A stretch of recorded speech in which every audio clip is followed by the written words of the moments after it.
Hello दोस्तों, मैं रिश्ते म्यूजिक रिकॉर्डिंग स्टूडियो मुंबई से सुधीर कुमार यादव।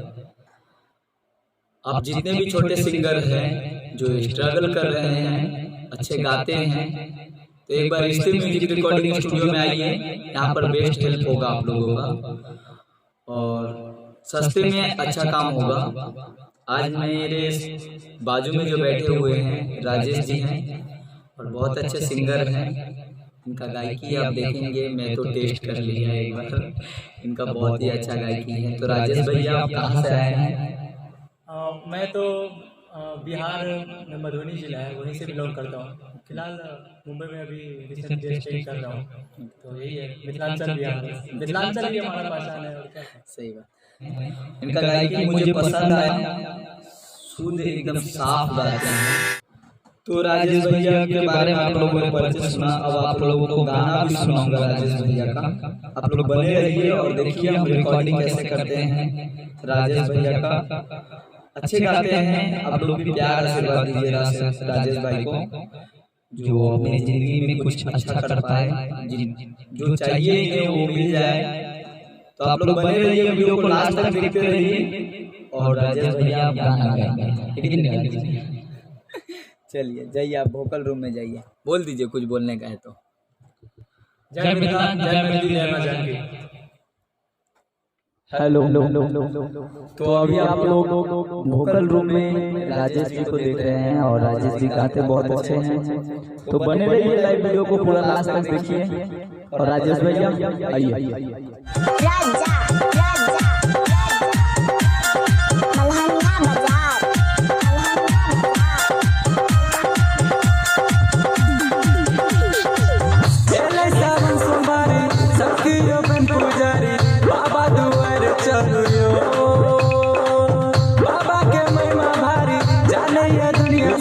आइए, अच्छे से बीट पे गाइए, एकदम परफेक्ट बीट पे गाइए, ठीक है?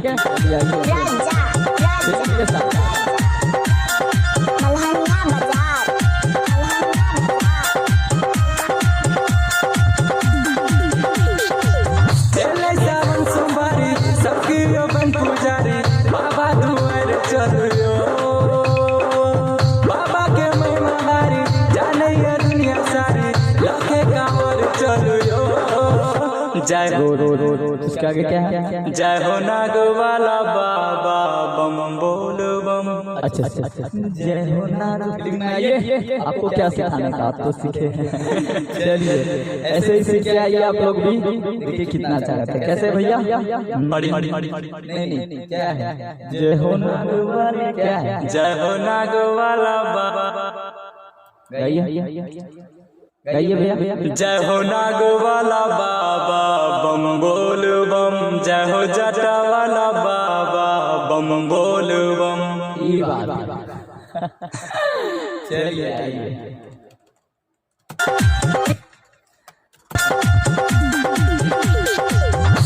सावन सोमवारी सबकी ओपन पुजारी, बाबा दुआर चलू यो। बाबा के महिमा भारी, जाने या दुनिया सारी, लौटे कंवर चलू यो। जय हो नाग वाला बाबा बम बोल बम, जय हो जटा वाला बाबा बम बोल बम, जय हो डमरू वाला बाबा बम बोल बम, जय हो त्रिशूल वाला बाबा बम बोल बम। गुड, चलिए आ जाइए। आइए, चलिए अंदर आइए और अच्छे से गाइए एकदम। क्या है भैया? खोजपुर धाम आइए के अजब है। गाइए, सुर में गाइए, सुर में गाइए। हाँ, कैसे गाने का गाइए? ओम नमः शिवाय। और खोजपुर धाम को भोला दानी के अजब है छठ कहानी। कल युग में लन बाबा बन पिछला जुग के निशानी। क्या बात है, चलिए आइए। इसी तरह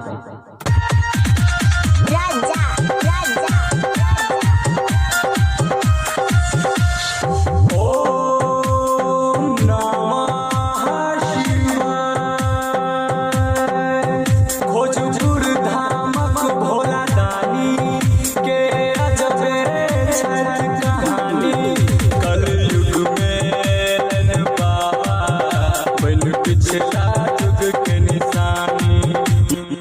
एक बार और आइए अच्छे से। हाँ कैसे है? ओ करिए तो एक एक मिनट में आपका आवाज बंद कर। चलिए बोलिए। ओम नमः शिवाय। पकड़ रहा है और उठ के। ओम नमः शिवाय और अच्छे से। ओम नमः अपने से आइए आइए। ओम नमः शिवाय। नहीं और अच्छे से एकदम अच्छे से आइए। ओम नमः शिवाय। गुड ऐसे ही आइए। चलिए राजा राजा ओम नमः शिवाय। खोजपुर धामक भोला दानी के अजबे छठ कहानी। कलयुग में बाबा बन पिछला युग के निशानी। महासंग्राम भेले भगत के जान गेले। पुलिस प्रशासन संगे बड़ घमासान भेले। बाबा के महिमा भैया जग में। फिर से आइए वहाँ से पकड़िए। बाबा के महिमा भैया ठीक है अच्छे से। हम भेले भगत के जान गेले। पुलिस प्रशासन संगे बड़ घमासान भेले। बाबा के महिमा भैया जग में के बुझ सकैया। बात विचार चलियो पिपरा घाट में जथारू जाके भोला के चढ़ाबू। जीवन सवार चलियो। जय हो नाग वाला बाबा बम बोल बम। जय हो जाटा वाला बाबा बम बोल बम। जय हो डमरू वाला बाबा बम बोल बम। जय हो त्रिशूल वाला बाबा बम बोल बम। गुड चलिए अगला अंतरा आइए। अगला अंतरा क्या है? दूसरा अंतरा। हाँ हेलो आ रहा है आवाज? दूसरा अंतरा आइए। ओम नमः शिवाय और अच्छे से और ओम नमः शिवाय। एक बार और दीजिए। पकड़ लिया है नमः और अच्छे से। ओम नमः शिवाय। आगे पथराही के बात की कहूँ। बम बात ही बुझू आहू। माँ बलान से जल भर भर के भोला के चढ़बत रहो। क्या बात क्या फीलिंग है। जब आप लोग भी ऐसे ही गाइए। देखिए क्या गा रहे हैं। पहले दिन गाना गा रहे हैं और गाय के देखकर आप भी हैरान हो जाओगे। क्या फीलिंग लेते हैं गाने के ऊपर। तो आप लोग भी ऐसे सीखिए गाने को ताकि आपका भी गाना अच्छा बने। चलिए राजेश जी आइए। म्यूजिक वाइज राजा राजा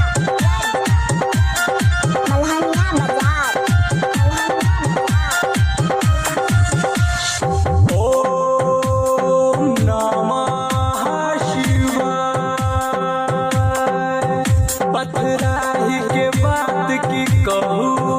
बम बात ही बुझू आहू। माँ बलान से जल भर भर के भोला के चढ़बत रहो।